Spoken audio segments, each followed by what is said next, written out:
Fala pessoal, o UFC 306 lá na Esfera em Las Vegas terminou agora, nesse minuto, e eu vou falar pra vocês tudo que eu achei do evento. Quero só voltar aqui e dizer que eu cravei a vitória do Diego. Não foi do jeito que eu achei que ia ser a finalização do primeiro round, mas chegou bem perto.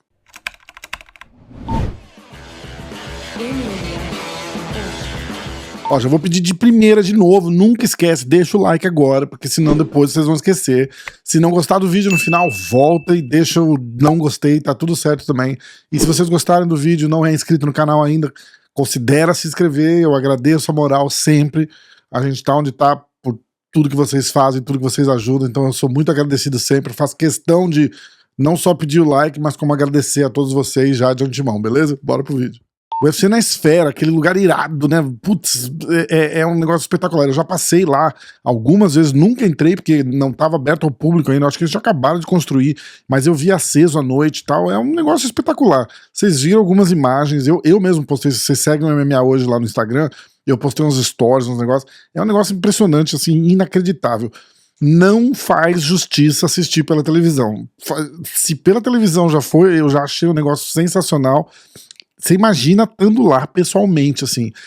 Eu confesso que pra assistir luta não deve ter sido muito bom, principalmente quem tava lá em cima, vocês repararam?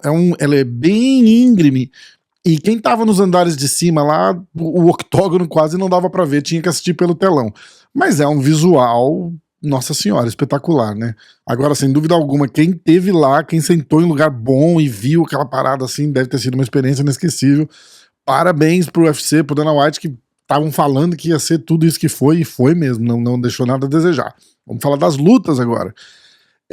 Eu achei o card preliminar muito bom, a gente fez uma live pré-luta e a gente falou assim, esse é o tipo de evento que eles fizeram a dedo pra ter só luta boa, o mexicano entrega muito, os caras são muito raçudo, apesar de um sustinho ali, né, a primeira luta da noite era o Raul Rosas Jr., e ele já era, tipo, a expectativa, né, do cara chegar, atropelar e já começar aquela festa, ganhou numa decisão morna ali, e o chinês que ele tava lutando era um cara muito perigoso também, então é essa daí. Próxima luta que eu vou dar um pitaco aqui foi a luta da Kathleen, a esquentadinha, era super zebra, foi lá, encaixou uma finalização linda e conseguiu a primeira zebra da noite. Aliás, foi uma noite de zebra atrás de zebra, né? Mas a Kathleen conseguiu uma vitória linda ali, finalizou, botou pra dormir e já saiu ovacionada da arena, foi muito legal, fiquei feliz por ela e pelo manager dela, o Alex Davis, que é meu amigo também, então muito legal. E aí logo depois dessa teve a luta do Inácio Barramondes com o Manuel Torres, que foi um lutaço também, não sei ainda, eu subi aqui pra gravar pra vocês, eu nem sei quem que foi luta da noite, performance da noite, não vi nada disso ainda, então essa luta tem o potencial pra ser uma luta muito boa. E eu quero falar agora da próxima luta que foi encerrando o card preliminar, que foi a luta da Norma. A Norma lutou muito, um QI de luta assim muito bom, ela veio na segunda-feira no podcast, entrou ao vivo com a gente, falou que a estratégia era lutar MMA, e ela lutou mesmo, foi muito bem, a Norma tem uma trocação muito afiada, e lutou com uma oponente muito perigosa, né, porque a Aldana era muito perigosa em pé, tem um boxe muito bom.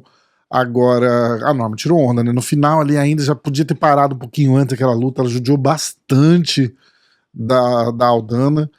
Tem até uma foto aí, eu tô fazendo esse vídeo antes de pôr foto, essas coisas, então eu não sei se eu vou botar a foto da Aldana, porque tá muito feio, de repente o YouTube tesoura.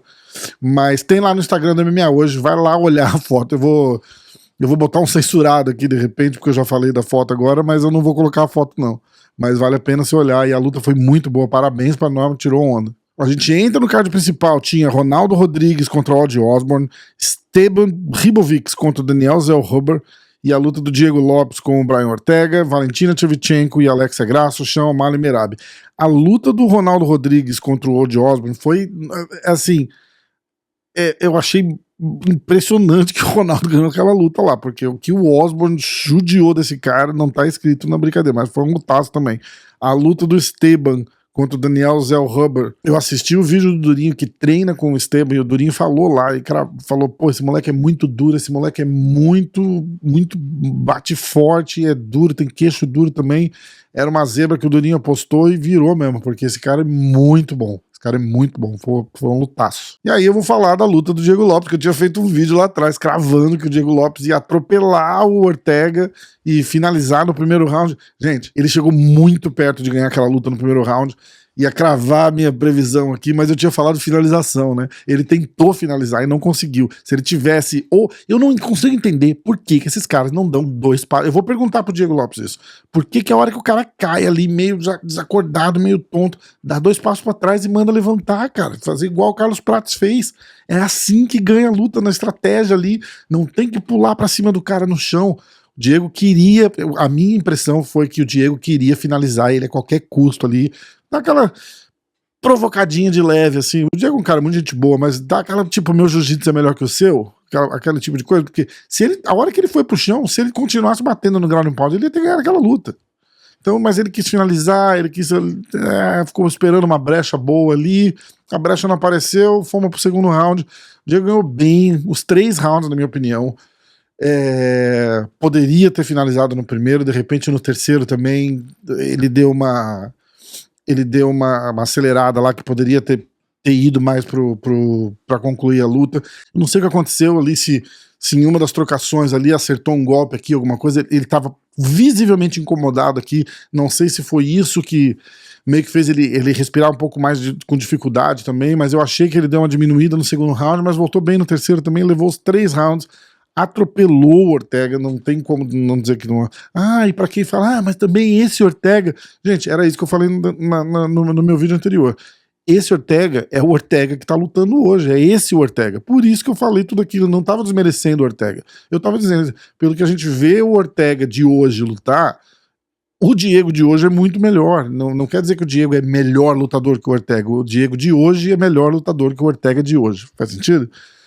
Então é isso. Tá, bateu, hein? Eu não sei, eu já tava até esperando. Eu tava assim, de repente eu falei, cara, de repente eu vou levar uma invertida ali que eu vou ter que vir fazer um vídeo falando errei, né? Então, mas tudo bem. Na luta das meninas, 0 novidades ali. Eu não achava que a Graça ia ganhar. Atacou muito, né? Mas ataque não conta ponto. A Valentina dominou a luta, foi decisiva. Eu não lembro agora se eu marquei 5 rounds pra Valentina ou 4 rounds pra Valentina, 1 pra Graça, alguma coisa assim. Mas não teve dúvida. Na metade do 5º round já dava pra ter postado o resultado, que não ia ter como mudar. A Valentina recupera o cinturão e chega, né? Não precisamos ver outra luta delas, já tá bom, né? Ela, ainda mais a luta passada, ela tinha ganhado a luta passada, foi erro do juiz, marcou um 10-8 que não existiu e acabou dando empate. No papel tá empatado, mas na verdade tá 2-1 pra Valentina, sem dúvidas, e ver o que vai acontecer com a divisão agora. Agora a luta principal. Eu achei o O'Malley muito apático, mas isso é o que acontece quando esses caras estão lutando com um cara que tem o jogo do Merab. Não tem muito o que fazer. É esse o grande problema e é esse o grande trunfo desses caras. Assim. Primeiro que o gás do Merab não acaba, né? Segundo que vocês repararam o receio do O'Malley de fazer qualquer coisa e ser colocado para baixo? É isso, cara. Acaba a estratégia de qualquer um. O cara tem medo de dar chute, o cara tem medo de dar soco, ele não se movimenta direito. O Merab sabe disso, então pressiona, faz o cara andar pra trás. Deve ser assim. Eu não tenho habilidade técnica nenhuma de luta, né? Mas você imagina você tá no topo do seu jogo ali, tipo, o cara mais foda da trocação e não conseguir soltar o teu... Vocês estão entendendo o que eu tô querendo dizer? Tipo, não conseguir soltar ali seus golpes, não conseguir fazer o que você sabe, porque o outro cara tá anulando o teu jogo de todas as formas. Então, aí eu ia dizer aqui que o Merab ia ser um campeão muito tempo, mas tem um cara pior que o Merab, que é o Umar Nurmagomedov, que provavelmente vai ser o próximo a disputar o cinturão. Aí, meu amigo, vai ser esse tipo de estilo aí do Merab, só que elevado ao quadrado, e vai ser difícil alguém tirar esses caras dali, porque é um jogo que é muito... Quem é da trocação vai passar perrengue, não consegue se desenvolver, não consegue soltar, não consegue a desenvoltura ali para conseguir encaixar o jogo, né? Merab campeão, Sean O'Malley provavelmente vai continuar no top 5, mas enquanto o Merab for campeão ou o Umar Nurmagomedov for campeão, sem chance pro O'Malley voltar a ter o título. Destaques para a Esfera, claro, um show espetacular. Eu não sei se vocês acompanharam, eu não sei como é que foi a transmissão aí no Brasil, mas entre cada luta do card principal tava passando um filme que ia contando a história do México. Foi um negócio de cinema, assim, foi um negócio muito legal. Negócio de cinema mesmo, porque tinha produtor que já ganhou Oscar, um monte de produtor que já ganhou Emmy e não sei o que. O Dana White contratou uma equipe de gente assim de primeira linha para fazer esse evento e vocês viram o resultado, foi um negócio sensacional. A foto do Poatan com o Jon Jones, tá todo mundo falando, o Poatan vai lá treinar com o Jon Jones, ele falou numa entrevista que eles sempre falavam de treinar e agora parece que vai desenrolar, o Poatan disse que vai fazer essa luta e que depois vai lá tentar dar um treino com o Poatan, de repente até ajudar ele um pouco pra luta com o Stipe. A luta do Jon Jones com o Stipe tá confirmada, marcada, anunciada, soltaram tudo aí. Aí eu falei da luta do Charles contra o Chandler num vídeo atrás, aí eu vou deixar no final desse vídeo aqui, eu vou deixar ali pra vocês clicarem e assistir. Falei que não faz o menor sentido pro Charles, né? E, gente, quando eu falo que não faz o menor sentido, eu não tô falando de luta, eu tô falando de competição ali. E o que eu tô falando mais, o que menos faz sentido é o Michael Chandler tá no top 10. Esse cara não luta há 2 anos. E ele não é que ele só não luta há 2 anos. Esse cara tem 5 lutas no UFC, 3 derrotas e 2 vitórias contra ninguém. Ele ganha do Dan Hooker e depois ele ganha do Tony Ferguson. O Tony Ferguson de agora mesmo. Então tipo, de quem que esse cara ganhou pra estar ali no top 6? É claro que ele estava sendo segurado ali no top 6 por causa do Conor, só para poder fazer valer a luta com o Conor. Mas esse cara não tem sentido esse cara tá ali no top 10. Então era isso que eu tava falando que não tem sentido. A luta até é boa pro Charles, mas não ganha nada, não vai valer nada essa luta. Porque vai lutar com um top 6 falso e não sei, que antes tivesse lutado com o Dan Hooker. Eu acho que era uma luta mais fácil pro Charles e um cara que conquistou o top 5 ali na porrada de verdade mesmo. Então não é o caso do Chandler. O Chandler é uma fraude ali no top 6. É só isso que eu disse que não tem sentido. Eu não tô cagando no Charlinho, eu amo o cara, eu quero que ele ganhe, quero que veja ele campeão de novo, mas essa luta com o Chandler não faz o menor sentido pra mim, eu não gostei, eu acho que o UFC fica entuchando ele ali, não sei se é por causa de salário, não sei se é por causa de contrato, eu não sei o que acontece, mas chega, não dá. Esse cara estreou no UFC sendo reserva da luta do Khabib. Esse cara vem do Bellator, que não tá nem na mesma prateleira, na mesma casa que o UFC. Então ele já tava no lugar errado, ele vem do Bellator, ele nunca foi essa super estrela pra chegar no UFC de reserva de luta de Khabib e Justin Gage. Vocês entenderam? Então ali já começa do tipo, ó, contratamos esse cara peso de ouro, agora vamos ter que usar. E aí parece que eles ficam tentando puxar o cara assim, aonde dá, e agora quem pagou o pato foi o Charles. Eu vi nos comentários de vocês ali dizendo assim, mas é mais ou menos que nem a primeira luta. Não é que nem a primeira luta. A primeira luta, o cinturão tava vago e o Michael Chandler tava vindo de vitória sobre o Dan Hooker. É o que eu tô falando, entuxa o cara ali. Tinha outros caras pra fazer essa luta de cinturão interino, mas botaram o Michael Chandler. Tudo bem. Ali até o cara tá vindo de vitória e papapá, mas agora não é o caso. Então era só isso, esse é o meu desabafo dessa luta do Charles aí.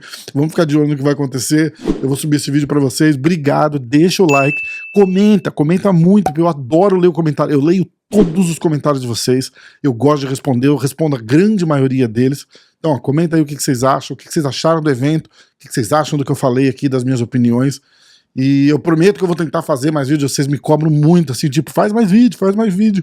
Eu vou tentar manter uma agenda regular aqui de vídeo, soltando mais vídeo no canal pra vocês, beleza? Um abraço pra vocês, até o próximo.